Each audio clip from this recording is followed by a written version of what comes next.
भक्तों, आज की जो सत्य कहानी हम आपके लिए लेके आए हैं, इस कहानी को सुनने के बाद में आपको पता चल जाएगा कि बाबा श्याम पल भर में ही अपने भक्त के साथ में कैसे करता है चमत्कार। और उस भगत को बाबा श्याम के ऊपर विश्वास करना आवश्यक है। जिसने भी विश्वास किया है, उसका जीवन सुख में हुआ है बाबा श्याम की कृपा से। जो भी हारे के दर पे चला जाता है, फिर उसकी हार हो नहीं सकती है। तो उस मनुष्य के जीवन से दुख दरिद्रता भाग जाती है उसको छोड़ के, जिस पे खाटू वाले की कृपा हो जाती है। श्याम भक्तों, इस सत्य कहानी में आगे बढ़ने से पहले हम बाबा श्याम से यही प्रार्थना करते हैं, बाबा श्याम जो भी भगत आपकी महिमा को लाइक करें, चैनल को सब्सक्राइब करें। हे बाबा श्याम, उसकी हर एक मनोकामना पूरी करना और उसके सारे संकट समाप्त कर देना बाबा श्याम। आज की जो सत्य कहानी है वह अजय जी की है। अजय जी बताते हैं, मेरे घर में एक बहन और मैं और मेरे माता पिता रहते हैं। मैं पढ़ाई में बहुत कमज़ोर था। मेरे पिताजी बहुत गुस्से वाले हैं। वह आए दिन मेरे को मार पीट के स्कूल में जाने के लिए बोलते थे। मैं स्कूल में जाता था, पर जब मैं 12वीं कक्षा में आया तो मेरे पापा ने कहा, बेटा तुमको ये 12वीं कक्षा पास करनी है। अगर तुम उसमें फेल हो गए तो हम तुमको इस घर से निकाल देंगे। तो ये बात सुनकर मैंने काफ़ी प्रयास किया। मैंने एग्ज़ाम दिया, पर मैं एग्ज़ाम में फेल हो गया। मेरे पिताजी ने मेरे पे बहुत गुस्सा किया और मेरे को घर से निकाल दिया। मेरी माँ भी बहुत रो रही थी, पर मेरे पिताजी के समक्ष किसी की भी नहीं चल सकती। फिर मैं घर से चला गया मेरे पापा के कहने पर। फिर मैं रेलवे स्टेशन पे बैठ गया जाके। वहाँ पर बैठे बैठे मैं बहुत कुछ सोच रहा था। मैं यही सोच रहा था कि अब मेरे पास में रास्ता नहीं है किधर जाने का। मैं जाऊँ तो कहाँ जाऊँ, यही सोच रहा था। मेरे पास ही में दो श्याम प्रेमी थे। वे श्याम प्रेमी मेरे से आके बोले, क्या आप कहाँ जा रहे हो? तब मैंने कहा कि मैं तो कहीं पे भी नहीं जा रहा हूँ, कहाँ जाऊँ, मेरे को खुद को भी पता नहीं है।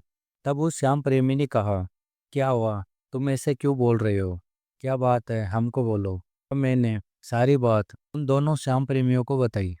मैंने कहा, आप कहाँ पे जा रहे हो? वो उस श्याम प्रेमी ने कहा, हम बाबा श्याम के दरबार में जा रहे हैं। अब मैंने कहा, क्या मेरे को भी साथ में लेके चलोगे बाबा श्याम के दरबार में? तब वह श्याम प्रेमी बोला, ठीक है, तुम भी चलो बाबा श्याम के दर्शन करने के लिए। फिर हम तीनों ट्रेन में बैठ गए और पूरी रात भर ट्रेन में चले और बाबा श्याम की प्रशंसा उस ट्रेन के अंदर सुनने के लिए मिल रही थी। बाबा श्याम का जयकारा लगाते हुए खाटू धाम में सुबह 4 बजे पहुँचे। वहाँ पर पहुँचकर धर्मशाल में रुके और नहा के सुबह हम बाबा श्याम के दर्शन करने के लिए चले गए। कुछ देर चले, श्याम कुंड आ गया।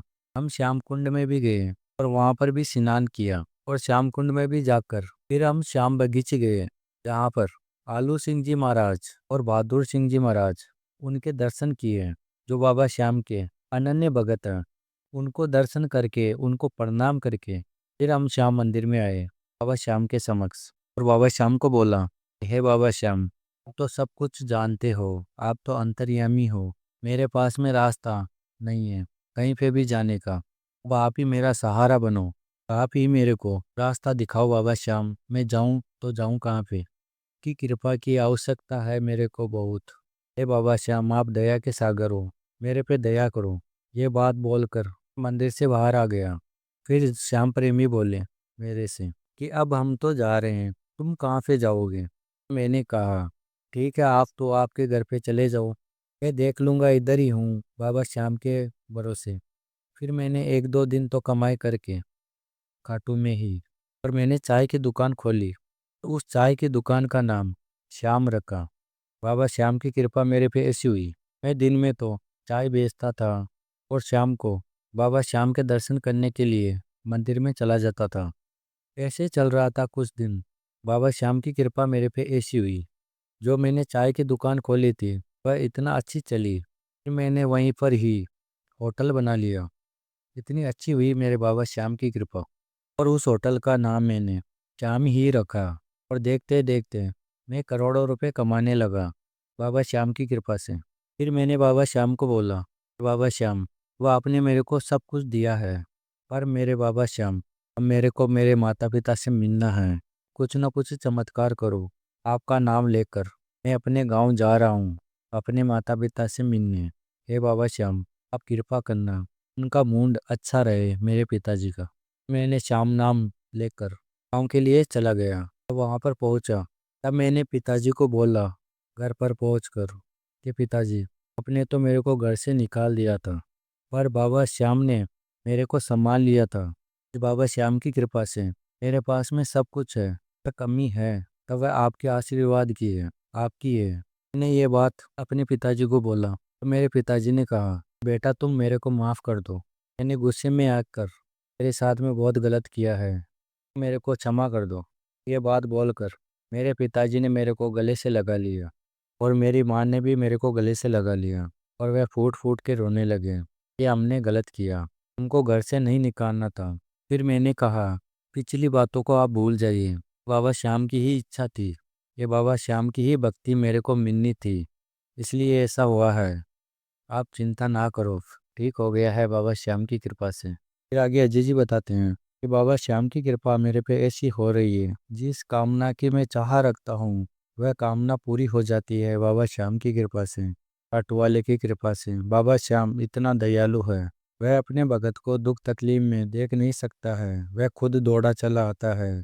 पर हर मनुष्य को मन का भाव यही बनाना चाहिए कि छोड़ दिया इस जीवन का सब, हार आपके हाथों में है, जीत आपके हाथों में है, हार आपके हाथों में। बाबा श्याम की कृपा से उस भगत की जीत ही होती है, हार नहीं हो सकती। तो श्याम प्रेमियों, आज हमने सुनाया अजय जी की सत्य कहानी। यदि बाबा श्याम की महिमा आपको पसंद आई है तो इसको लाइक कर देना। अगर आप नए आए हो इस चैनल पे तो इस चैनल को सब्सक्राइब कर देना और भी श्याम भक्तों के साथ में इस बाबा श्याम की महिमा को शेयर करना, ताकि कोई भी श्याम प्रेमी दुखी या परेशान ना रहे और उनका भी विश्वास बाबा श्याम पे कई गुना हो, वह भी अपने संकट समाप्त कर सके। श्याम भक्तों, मिलते हैं अगली वीडियो में। बाबा श्याम की कृपा आपके ऊपर सदा के लिए बनी रहे। जय श्री श्याम सभी श्याम भक्तों।